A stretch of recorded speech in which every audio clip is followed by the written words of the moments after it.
কারো কাছ থেকে কোনো কিছু নেওয়ার চেয়ে কাউকে কোনো কিছু দিতে সবচেয়ে বেশি শান্তি লাগে। আমার কাছে তো নেওয়ার চেয়ে দেওয়ার আনন্দটাই সবচেয়ে বেশি লাগে। আমি যখন কাউকে কিছু দিতে পারি তখন আমার দিলে একটা পূর্ণতা কাজ করে। আমাকে কিছু দেয় তখন মেরে দিল ভর যেতা है गाइस। কিন্তু অবশ্যই আমি চেষ্টা করি যে সে আমাকে কিছু দিল তাকে অবশ্যই কিছু দিতে হবে। নেয়ার বদলে কিছু না দেওয়া পর্যন্ত আমার দিলে মোটেই শান্তি লাগে না। আসসালামু আলাইকুম এভরিওয়ান, কেমন আছো তোমরা সবাই? আমি আলহামদুলিল্লাহ ভালো আছি। আন্টি আছে যে নাকি আমার আম্মুর হাতের রান্না অনেক বেশি পছন্দ করে। আর সেই আন্টিকে খুশি করানোর জন্য আজকে একটা স্পেশাল খাবার রান্না করব। অনেকদিন ধরে আন্টি আমার কাছে সেই রান্নাটা খেতে চাচ্ছিল আর আজকে তোমাদের সাথেও সেটা শেয়ার করব। কিন্তু গাইস, আন্টিকে খুশি করানোর আগে আন্টি আমাকে খুশি করে দিল। এই সোয়েটারটা এটা কিন্তু আন্টি আমাকে গিফট করেছে। আর এই সোয়েটারটা ছিল টম এন্ড টেইলরের সোয়েটার। এটা বিশাল বড় একটা ব্র্যান্ডের সোয়েটার যেগুলো বিদেশে রপ্তানি হয়। আঙ্কেল কিন্তু এই কোম্পানিতে জব করে, তাই আন্টি আমাকে এত সুন্দর সোয়েটারটা এনে দিয়েছে। আমার কিন্তু পিঙ্ক কালার অনেক পছন্দ। তোমাদের কি কালার পছন্দ? যদিও আমার পিঙ্ক কালার একটা জ্যাকেট আছে, তারপর আমার কাছে এই সোয়েটারটা পেয়ে কিন্তু অনেক খুশি হয়েছে। চলো তোমাদেরকে দেখাই কি রান্না করে খাওয়াবো আজকে আন্টিকে। হ্যালো, আসসালামু গাইস। এটা হচ্ছে কাঁচকলা। আজকে আমরা কাঁচকলা বড়া বানাবো। এই যে কাঁচকলা, আলু, এটাকে ফার্স্ট হচ্ছে ব্লেন্ড করবো। ব্লেন্ড করে তারপর বেসন মিশিয়ে এটাকে তেলের মধ্যে ভাজবো। আর এটা প্রসেসিং করতে যা যা লাগে তোমরা এখানে দেখিয়ে দিয়েছিলাম, তারপর আবার দেখিয়ে দিব। সো তোমরা till then stay with me.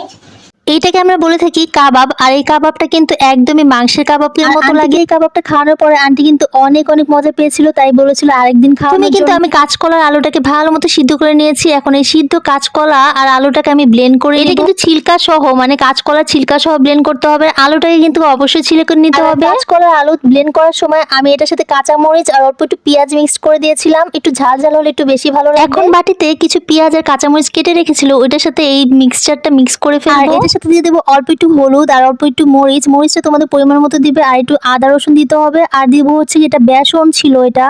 আর তারপর দিয়ে দেবো একটু চালের গুঁড়া। সব উপকরণগুলো একসাথে করে ভালো মতো মিশাতে হবে। কাঁচকলাটা ব্লেন্ড করার সময় পানি একটু বেশি দিয়ে দিয়েছিলাম, তাই আম্মু একটু চালের গুঁড়াটাও একটু বেশি দিয়ে দিল, কারণ পানি পানি হয়ে গিয়েছিল। গাইস, পানি না দিলে একদমই ব্লেন্ড হতে চাচ্ছিল না। চুলায় একটা কড়াই বসিয়ে দিয়েছিলাম তেল গরম করার জন্য। এখন তেলের মধ্যে দিয়ে দিলাম একটু পানি। আর তেলের মধ্যে পানি দিলে যদি তেল লেগে যায় তাহলে মনে করবা তেল গরম হয়ে গিয়েছে। পানি দেওয়ার পরে কিন্তু একটু সাবধানে কাজ করে নতুবা তেল কিন্তু ছিটে মুখে চলে আসতে পারে। এখন আম্মু সেই বড়াগুলোকে টুকরো টুকরো করে একটু একটু করে দিয়ে দিচ্ছিল ভাজার জন্য। আর আমাদের চুলা কিন্তু অল্প একটু গ্যাস ছিল। 30 মিনিট ধরে রান্না করার পরে এসে দেখি এই অবস্থা, মানে চুলায় কোনো গ্যাসই নাই আর এটা কিন্তু হচ্ছিল না। এখন আমি কি করব বুঝে উঠতে পারতেছিলাম না। অনেক আশা নিয়ে আজকে ভাজা শুরু করেছিলাম, কিন্তু আন্টিকে কিভাবে খাওয়াবো একদমই মাথায় খেলতেছে না। গাইস দেখছো, একদমই কাঁচা হয়ে গেছে আর চুলা দেখছো অফ হয়ে গেছে। এই গ্যাসের জন্য একটু আরাম করে নিজেরাও কিছু খেতে পারি না, মানুষকেও কিছু খাওয়াতে পারি না। আত্মীয় স্বজন এমন আছে তারাও ভয় আসে না, কারণ আমরা কিছুই রান্না করে খেতে পারি না। তার জন্য গাইস ওইটা আর ভাজতে পারলাম না, তাই আম্মুকে বললাম যে তুমি এগুলো কাঁচাই দিয়ে দাও একটা বক্সে করে, আন্টি এটা ভেজে খাবে। আম্মু এরকম একটা কালো বক্সে করে সবগুলো মিশিয়ে দিয়ে দিচ্ছিল